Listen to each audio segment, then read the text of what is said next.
So a trigonometry question with a variety of different things we've come across in trigonometry so far in the IGCSE. So first off, nicely, it actually tells us we're going to use the sine rule. So I've written down the sine rule straight away to try and hopefully maybe that'll pick me up some marks, even if I can't work out the rest. And it's told me it's going to help me calculate AB, this part here. So to find that length, I'm going to be thinking about the opposite angle. So I'm going to think about this as being my length A. So I'm going to substitute AB in for that. So I'll just put AB. So that's sine of the angle opposite it then. So that's over sine 85 will be equal to, and then I need to find another pair of side and angle that I know in the triangle. So there's the angle, there's the side, that can be my B. So 240 meters over sine 50. And I know they have to be equal. So I can rearrange that slightly to get me AB is equal to multiplying both sides by sine 85. So it's 240 sine 85 all over sine 50. So I can put that in my calculator in one go to get the answer. So that gives us 161.06 meters. That keeps on going, but actually we're told to give everything to 3 significant figures apart from angles. So we'll round that to 161 meters. Right, but I'm going to be aware that I have rounded this and not used the number 161 for the rest of the question, because with the amount of things we're going to be doing, that could end up compounding things and change it. So while you round to give your answers, don't just use 161 from then on. Use your exact number in your calculator. I've saved that into my calculator. Right, the next part is it tells us the area of the triangle and asks us to show what the angle is. Now, there's two ways we know of finding the area of a triangle. One is half base times height. That only works for right angle triangles. We are not looking at a right angle triangle in ACD. So that means that, well, we don't think we are, we don't know. So that means we're going to have to use the other rule, which is a half AB sine C. Half AB sine C. So that means we need two lengths and the angle in between them. And we know that is going to be 12,000 meters cubed. So just looking back at our diagram, we have two lengths in that triangle, ACD, and the two lengths we have are 180 and 240. It doesn't matter which one I call A and which one I call B, as long as they're either side of the angle we're after, which we're after angle CAD, which is this one here, CAD.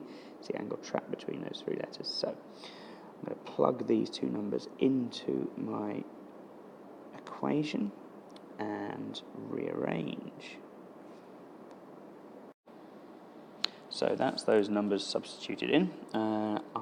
We can simplify this a little bit now, because that comes to 21,600 times by sine C is 12,000. If I do 12,000 divided by 21,600, that gets me 5 over 9, which is quite nice. So then I just need to inverse sine both sides, and that gets me the solution in degrees, which is 33.75. I'm going to just round that to one decimal place as S2 in front, which gives us 33.8. Okay, finally, in part 4, we're asked to calculate BD. Oh, no, not finally yet, sorry, but right now we're asked to calculate BD. Now that goes, that's a line that we're not given, so I'm going to have to draw that on.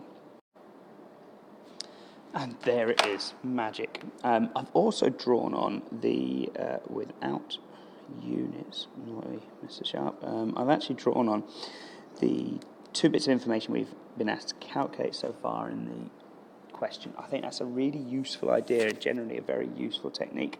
So make sure you're keeping track of what you've got, because suddenly we've got a lot more information. This question seems doable. This is the triangle to be looking at, ADB. Because if we look at that, you can see that we've got this length here, we know. This length here, we know. We need one more piece of information. With 3 pieces of information, that's enough for both the sine rule and the cosine rule.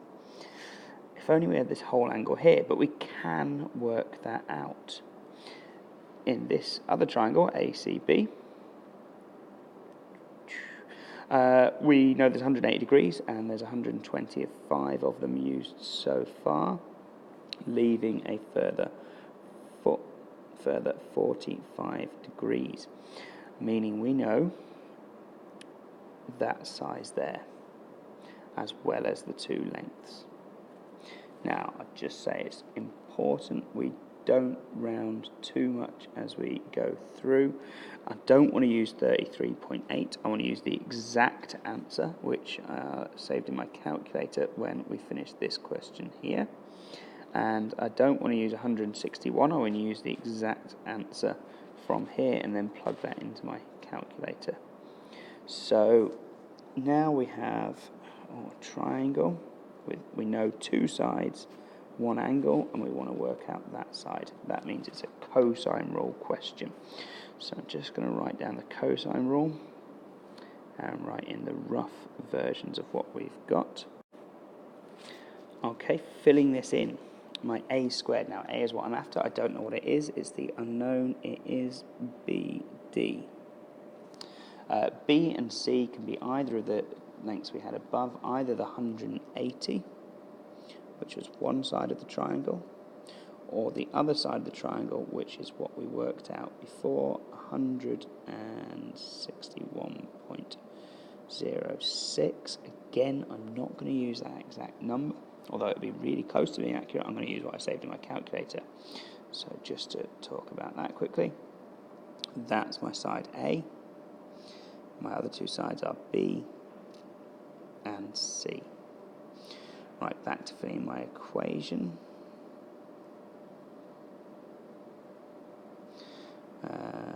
Right, so again, 2 times 180 times 161.06 times by cos of that angle, which when we sum the 2 together, we get 78.8.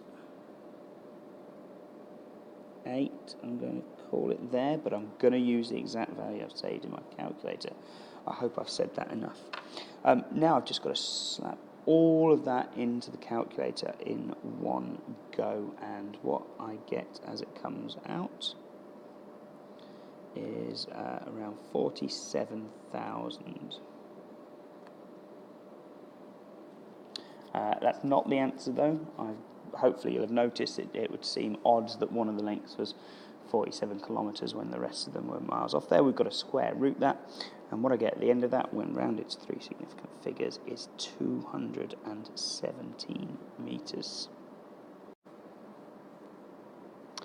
Finally, some bearings questions. I asked to find the bearing. We're given the bearing of D from A, and we're going to find B from A and A from B. So let's go up and have a look. The bearing of D from A is 0, 3, 0. So that's telling us that from A, which means we're standing at A, the bearing of D, which means going clockwise from the north, is 30 degrees. I'm going to use green for this part of the question to try and help us out, so we can see that's 30 degrees. Now, the first thing we're asked to find is B from A. So that means I'm going to stand at A and look towards B. So I want to know what angle I need to be looking that way, in that direction. The direction this red dot's going is important. So bearings go from the north and go clockwise. I've got to add those 3 numbers together. Nice and easy. 108.8 according to the numbers I've got. Back to the next page. Drop in the answer, 108.8 degrees. I did it to 1 decimal place as they request. Now A from B means I'm going to be stood at B and looking back towards A. Now, the way I'm going to do this is by adding a north line on. Wow, it's magic.